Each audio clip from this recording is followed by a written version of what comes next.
Dans le cadre de l'obligation de débarquement, la Commission européenne a décidé d'une exemption pour auto de survie pour la langoustine du golfe de Gascogne pour l'année 2016 seulement.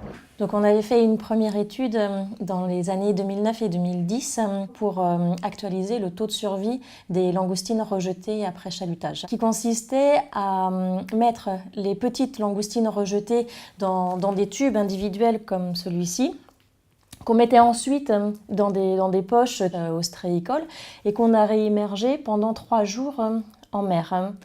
Au bout de 3 jours, on relevait ces poches et on regardait qui était vivant, qui était mort.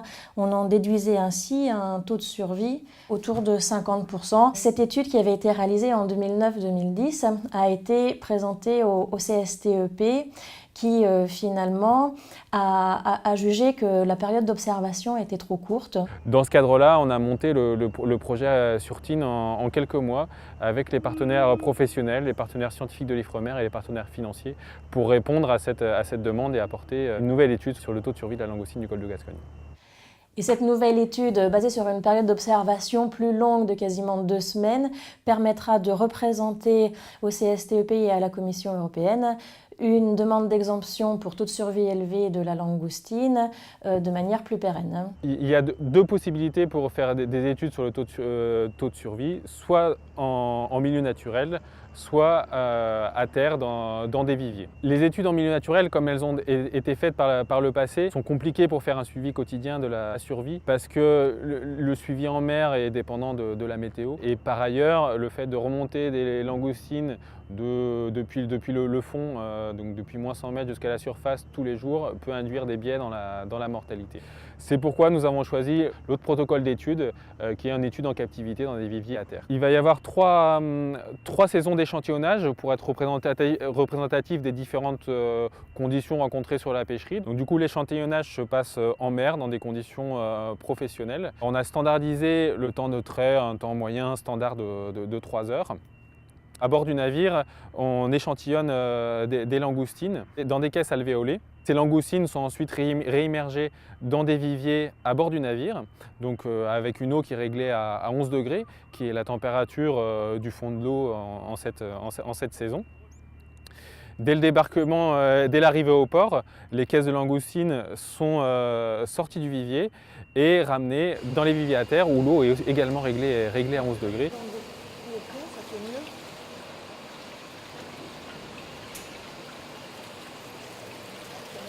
Ces expérimentations sont réalisées exclusivement sur la fraction rejetée de langoustines pêchées au chalut. Une fois que nos langoustines sont dans nos viviers à terre, donc on fait un suivi quotidien de leur état de vitalité. Donc on sort une caisse du vivier. Chaque langoustine est identifiée par un numéro de caisse et une position d'alvéole.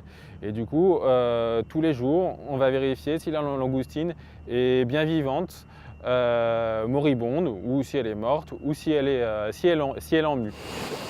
1, vide. B1, bien vivante. C1, bien vivante.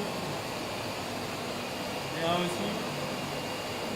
Si on a un doute sur son état, on la sort de l'alvéole, on la place dans une petite caisse à côté pour vérifier si elle est effectivement morte ou si elle est encore vivante, on la replace dans la caisse.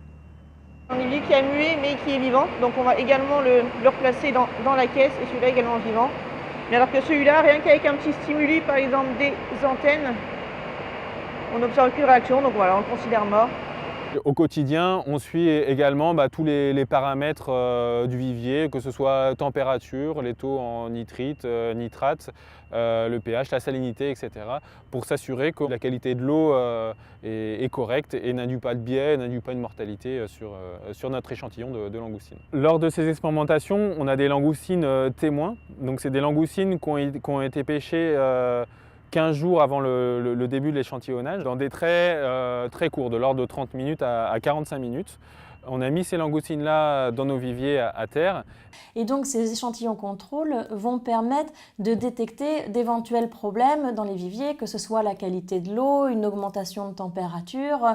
C'est-à-dire que si on a une mortalité forte dans nos contrôles, on pourra suspecter un problème dans notre dispositif expérimental qui permettrait ensuite de rejeter ou pas l'expérimentation. On a ici les résultats de l'expérimentation réalisée en avril 2016. En bleu, ce sont les contrôles et en rouge, les rejets de langoustines qui viennent d'être pêchés. Et donc on observe une augmentation de la mortalité pendant plus ou moins 5 jours après le jour de pêche. Et donc ce qui devient intéressant, c'est la stabilisation de ce taux de mortalité, c'est-à-dire ce plateau qui va commencer à nous permettre de conclure quant à la mortalité ou la survie.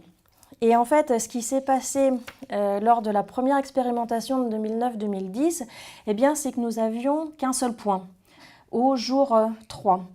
Donc on obtenait à l'époque à peu près 51% de survie, mais on n'avait aucune idée de ce qui se passait ensuite et on n'avait donc pas atteint ce plateau. D'où la nécessité de recommencer ces nouvelles expérimentations pour voir à partir de combien de temps et à quel niveau la mortalité se stabilise.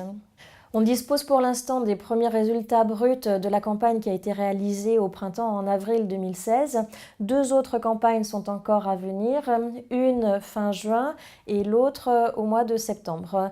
Donc on devra attendre les résultats de ces 2 autres campagnes pour pouvoir conclure sur la mortalité et donc la survie des rejets de langoustines.